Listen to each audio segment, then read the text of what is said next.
মারা গেছেন সাবেক প্রধানমন্ত্রী। শুক্রবার হার্ট অ্যাটাকে তার মৃত্যু হয় বলে জানা গেছে। বাংলায় একটা কথা আছে, সুখে থাকলে ভূতে কিলায়। বাংলাদেশ আওয়ামী লীগ কি রাজনীতির মাঠে ফিরে আসবে? আওয়ামী লীগের নেতাকর্মীরা কি সেই শক্তি সাহস সঞ্চয় করে আবারও রাজপথে দাঁড়াতে পারবে? শ্রোতা, শেষ পর্যন্ত শেখ হাসিনা কি দুনিয়া থেকে চলে গেল? দর্শক শ্রোতা, অবশেষে যে ঘটনা ঘটে গেল ভারতে বসে নরেন্দ্র মোদীর বাড়িতে বসে, দর্শক শ্রোতা এই দিকে এবার কঠিনভাবেও ফেসে গেলেন নরেন্দ্র মোদী। তো সুশ্রোতা, আপনারা জানেন যে শেখ হাসিনার কত বয়স হয়েছে এবং অনেকে বলতেন তার মৃত্যু নিয়ে যে তিনি কবে মারা যাবেন। কিন্তু দর্শক, আজকে ভিডিওটি দেখলে অনেক তথ্য আপনারা জানতে পারবেন, যার কারণে সম্পূর্ণ ভিডিওটা না টেনে দেখতে চেষ্টা করবেন। তো কথা না বলে চলুন আমরা ভিডিও মূল আলোচনায় চলে যাই। ভিডিও মূল আলোচনায় চলে যাওয়ার আগে আপনার কাছে আমার ছোটো করে একটু অনুরোধ, আপনি প্রত্যেক মুহূর্তের আপডেট পেতে চাইলে অবশ্যই চ্যানেলটি সাবস্ক্রাইব করে দেবেন এবং পাশে থাকা বেল আইকনটি ক্লিক করে দেবেন, তাহলে প্রত্যেক মুহূর্তের আপডেটগুলো সবার আগে পৌঁছবে আপনার কাছে। তো সব কথা না বলে চলুন আসলে ঘটনাটি তাহলে আমরা বিস্তারিত দেখে আসি। বাংলায় একটা কথা আছে, সুখে থাকলে ভূতে কিলায়। বাংলাদেশ আওয়ামী লীগ কি রাজনীতির মাঠে ফিরে আসবে? আওয়ামী লীগের নেতাকর্মীরা কি সেই শক্তি সাহস সঞ্চয় করে আবারও রাজপথে দাঁড়াতে পারবে? অথবা আওয়ামী লীগ যেই পরিমাণ আধিপত্য বিস্তার করেছিল, সেই আধিপত্য বিস্তার করে আবারও কি মাঠে টিকে থাকতে পারবে? মানসিক মনোবল কি ঠিক আছে? যেমনটা আমরা শুনছি যে আওয়ামী লীগের নেতাকর্মীরা সব পোতাই গেছে, গর্তে ঢুকে গেছে, আসলে কি বিষয়টা তাই নাকি না যখন প্রয়োজন হয় তখন আবার রাজপথে ফিরে আসে, পুরনো যে রূপটা সেটাকেও মানুষের সামনে নিয়ে আসে। আর এই রকমের অ্যাক্টিভিটিসের কারণে বাংলাদেশ আওয়ামী লীগকে নিষিদ্ধ করার জন্য যেই প্ল্যান পরিকল্পনা অথবা যে চাপ তৈরি হচ্ছে, সেই চাপের মধ্যে তারা ধরেন আরো এক ধাপ আগায় দিবে যে হ্যাঁ, আওয়ামী লীগরা সেটা নিষিদ্ধ করা দরকার। কেন? তারা এখনো ভালো হয় নাই। আমরা আজকে নরসিংদীর রায়পুরায় যে ঘটনা ঘটেছে, এই ঘটনাগুলা আমার কাছে মনে হয় কোনোভাবেই মেনে নেওয়া যায় না।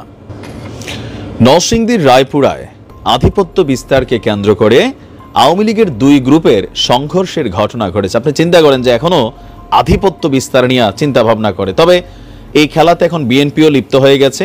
বিভিন্ন জায়গায় এই যে ধরেন আগামী বিজয় দিবসে বিজয় মেলা পালিত হবে, দুই গ্রুপ লাইগা 12 জন আহত। বিভিন্ন জায়গায় সিন্ডিকেট বাণিজ্য, টেন্ডারবাজি, চাঁদাবাজি, দখলবাজি এগুলোকে কেন্দ্র করে বিএনপি যেখানে মোটামুটি ভালোই ভূমিকা রাখছে, তা আওয়ামী লীগ ভাবতেছে মাঠটা তো আমাদেরই ছিল, অস্ত্র জমা দিছি, নেতা ভাগছে, কিন্তু ট্রেনিং তো ভুলি নাই, আছে মেশিনারিজ আছে কিছু, এটা প্রমাণ করছে যে আমরা এখনো দুর্বল হয়ে যায় নাই। আমরা এখানে যেই ঘটনা ঘটছে, এখানে একজন ইউপি সদস্য সহ 2 জন নিহত হয়েছেন, বুঝতে পারেন। এমনি আওয়ামী লীগের নামে মামলার অভাব নাই, আর এরকম একটা ঘটনায় কত হাজার নেতা কর্মীর নামে মামলা হবে এটা ভাবা যায়? আপনার এখানে আহতের সংখ্যা হচ্ছে 10 জন। আর এই ঘটনা ঘটছে কোথায়? রায়পুরা উপজেলার মেথিকান্দা এলাকায় এই ঘটনা ঘটেছে। তো রায়পুরা থানার ওসি যিনি আছেন, তিনি বিষয়টি গণমাধ্যমকে নিশ্চিত করে বলছেন যে নিহতরা হলেন চান্দেরকান্দি ইউনিয়ন পরিষদের সদস্য মানিক মিয়া, বয়স 55, সাবেক নারী ইউপি সদস্য কল্পনা বেগম 32, একজন নারীও এখানে নিহত হয়েছে। তারা উভয়ই রোবেল গ্রুপের সদস্য। রোবেল নামটার মধ্যে একটা ভাব আছে, হ্যাঁ, আমি দেখছি অনেকে একটু থাকে দেই। আচ্ছা, আহতরা হলেন আমির হোসেন, যার বয়স হচ্ছে 21, রাব্বি মিয়া 24, আরো 10 জন, বাকিদের নাম পরিচয় এখনো পাওয়া যায়নি। পুলিশ এবং স্থানীয়রা কি বলছে যে দীর্ঘদিন ধরেই আধিপত্য বিস্তার এবং গোষ্ঠীগত দ্বন্দ্বের কারণে উপজেলা যুবলীগ নেতা আবিদ হাসান রোবেল এবং রায়পুর পৌর আওয়ামী লীগের সহসভাপতি হারুনুর রশিদের সমর্থকদের মধ্যে বিরোধ চলে আসছিল। এরই জের ধরে আমরা যদি দেখি, রুবেলের চাচা মানিক মিয়া পার্শ্ববর্তী চান্দেরকান্দি ইউনিয়নের 9 নং ওয়ার্ড সদস্য বশিরউদ্দিনের বাড়িতে আশ্রয় নেন। এতে হারুনুর রশিদের সমর্থকরা তাকে বশিরউদ্দিনের উঠানেই কুপিয়ে হত্যা করে। আব্দুল জব্বার বলছেন ওসি সাহেব যে দুই গ্রুপের গোষ্ঠীগত দ্বন্দ্বের জেরে ভোর থেকে সংঘর্ষের ঘটনা ঘটে। পুলিশ দিন শেষে সেখানে পরিস্থিতি নিয়ন্ত্রণে এনেছে। এখন এই ঘটনাগুলোর আসলে ইফেক্টটা ব্রডলি কোথায় যাচ্ছে? ব্রডলি এখানে যাচ্ছে যে আওয়ামী লীগ ভালো হয় নাই। গেল 4 মাস যাবৎ যেহেতু গণমাধ্যমে এই সকল নিউজ আর আসে না, এখন বিভিন্ন ইস্যুতে গণমাধ্যম ব্যস্ত, ফাঁকে ফাঁকে আওয়ামী লীগ জানান দিচ্ছে যে এখনো তারা মাঠে আছে, প্রয়োজন লাগলে 2-4টা লাশ এমনি ফেলাই দিবে। আবার বুঝছেন, আমি আমার বাংলাদেশ আওয়ামী লীগের যারা ফ্যান ফলোয়ার সমর্থকরা আছেন তাদের উদ্দেশ্যে বলি, সুখে থাকলে মাঝে মাঝে ভূতে কিলায়। এটা মাথায় রাখতে হবে। আপনি যখন যে কোনো একটা জায়গায় অপকর্ম করছেন, আপনি দেখেন নামের শেষে কিন্তু আওয়ামী লীগ উঠে আসছে। এটা আপনার ব্যক্তিগত বা গোষ্ঠীগত একটা সম্পর্ক, কিন্তু গণমাধ্যম কিন্তু এটাকে আওয়ামী লীগ হিসেবে নিয়ে আসছে। বদরুলের কথা খেয়াল আছে তো? আমি বারবার উদাহরণ দেই, ওই যে খাদিজা প্রেমে রাজি হয় নাই, বদরুলকে কিতা হোস মাতিয়া, তো যাইয়া কিন্তু শ্রেণী দিয়া 2টা কূপ দিয়া লাইছে, পরে কিন্তু ছাত্রলীগের নাম হয়ে গেছে বদরুল লীগ। তো এরকমভাবে বিভিন্ন সময় আপনার ব্যক্তি একটা অপকর্ম বা ব্যক্তি কর্মকাণ্ড পুরো দলকে বিপদে ফেলে। আর আপনাদের এই সকল ইস্যু আওয়ামী লীগকে নিষিদ্ধ করার জন্য যেই আরেকটু সমর্থন দরকার বা সামহাও জনগণ যেগুলো ভুলে গেছিল সেগুলো কিন্তু আপনারা স্মরণ করাই দিচ্ছেন। তো এবার এনজয় করেন। তো দর্শক, আপনার ভিডিও দেখলেন, ভিডিও দেখে যদি আপনার কোনো মন্তব্য থাকে তাহলে অবশ্যই কমেন্ট বক্সে কমেন্ট আপনার মূল্যবান মন্তব্য জানিয়ে দিবেন। দর্শক, এখন আমরা পরবর্তী একটি ভিডিও দেখব, যেটা দ্বারা আমরা আরও কিছু তথ্য আমরা জানতে পারবো। দর্শক, চলুন আমরা সেই ভিডিওটি বিস্তারিত দেখে আসি। মোদিবাবুর খুব পেয়ারের লোক হলো শেখ হাসিনা। 17 বছর শেখ হাসিনাকে দিয়ে আমাদের বাংলাদেশটিকে লুটে খেয়েছে। এখন লুটের বাধা পড়েছে বিদায় এখন ডক্টর ইউনূস সহ আমাদের সকল সরকারি উপদেষ্টাদের বিরুদ্ধে লেগেছে। যে ভারতে পালিয়ে গিয়েছে শেখ হাসিনা, সেখানে বসে মৌচাকে ঢিল মারছে। এই কথার পরিপ্রেক্ষিতে আমার 14 গোষ্ঠী ধোয়ানো হয়েছে। উপরন্ত কিছু কুলাঙ্গার আমাকে মেরে ফেলার হুমকি দিয়েছে। হুমকি বা মেরে ফেলার ভয় অপর্ণা পায় না কখনো। রাজপথে ছিলাম, রাজপথেই থাকবো। আপনারা দেখেছেন আমি যে কথা বলবো, চিন্ময় দাস তিনি সাধু, তাকে সম্মান জানাই, কিন্তু তিনিও আমাকে বলেছিলেন যে আপনি হিন্দুদের বিরুদ্ধে বলেন। আমি হিন্দুদের বিরুদ্ধে বলি না, আমি যতবার হিন্দুদের পাশে দাঁড়িয়েছি, আপনারা কে কখন হিন্দুদের পাশে দাঁড়িয়েছেন?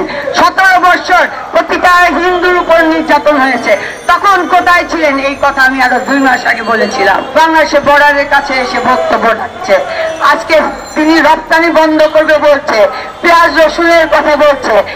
তাদের যেই দোষর খুনি হাসিনা, সেই হাসিনাকে তারা আশ্রয় দিতে পারে, আমি মানলাম। মোদিবাবুর খুব পেয়ারের লোক হলো শেখ হাসিনা। সানবিট সব দিবে সামাল। সানবিট ম্যাজিক প্রেস ডিশওয়াশিং এর মাথা ঘোরানো সলিউশন। আমাদের এবারের আন্দোলনে 24 সালের আন্দোলনে শিশু খুন হয়েছে।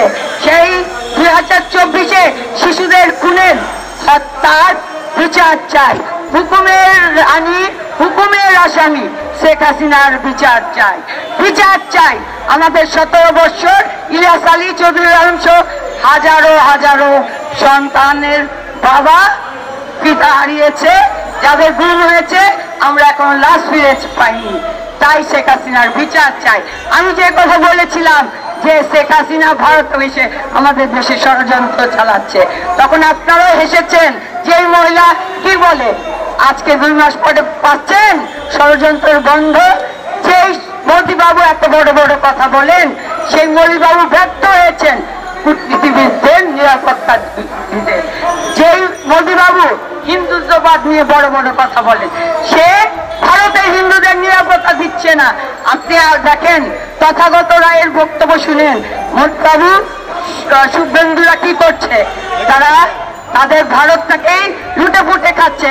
যেভাবে 17 বছর শেখ হাসিনাকে দিয়ে আমাদের বাংলাদেশটিকে লুটে খেয়েছে, এখন লুটের বাধা পড়েছে বিদায় এখন ডক্টর ইউনূস সহ আমাদের সকল সরকারি উপদেষ্টাদের বিরুদ্ধে লেগেছে। আমাদের সরকারি উপদেষ্টার কাজ কি ছিল? অন্তর্বর্তী সরকারের কাজ, তারা প্রশাসনকে সংস্কার করে অন্তর্বর্তীকালীন একটি সরকারের মাধ্যমে সুষ্ঠু নির্বাচন দিবে, যেখানে আমাদের গণতন্ত্র ফিরে পাবো, যেখানে আমাদের ভোটের অধিকার ফিরে পাবো, যেখানে আমাদের ভাতের অধিকার ফিরে পাবো। সেটাই হলো তাদের দায়িত্ব। তাদের দায়িত্ব এই 8 দফা নিয়ে নয়। তারপরে কিন্তু 8 দফা যদি যৌক্তিক হয়, তার পাশে আমরা সবে আছি, এই কথা কিন্তু বলা হয়েছে। তারপরে বারবার শাহবাগে আপনারা আন্দোলন চালিয়ে আমাদের হিন্দুদের শান্তিতে থাকতে দিচ্ছেন না। আমি এই কারণে বলছি, সংখ্যালঘু কথাটা আমি ঘৃণা করি। আমি বারবার আপনাদের বলেছি, আমি সংখ্যালঘু নই, আমি বাংলাদেশি। তো দর্শক, আপনারা সম্পূর্ণ ভিডিও দেখলেন। আর সম্পূর্ণ ভিডিও দেখে যদি আপনার কোনো মন্তব্য থাকে তাহলে অবশ্যই কমেন্ট বক্সে কমেন্ট আপনার মূল্যবান মন্তব্য জানিয়ে দেবেন। দর্শক, কথা বলতে বলতে আমরা ভিডিও শেষ পেয়ে চলে এসেছি। ভিডিওকে শেষ করার আগে আপনার কাছে আবার অনুরোধ করছি, আপনার প্রত্যেক মুহূর্তের আপডেট পেতে অবশ্যই চ্যানেলটি সাবস্ক্রাইব করে দেবেন এবং পাশে থাকা বেল আইকনটি ক্লিক করে দেবেন, তাহলে প্রত্যেক মুহূর্তের আপডেটগুলো সবার আগে পৌঁছবে আপনার কাছে। তো সব বিশেষ করে ভালো থাকবেন, সুস্থ থাকবেন। আল্লাহ হাফেজ।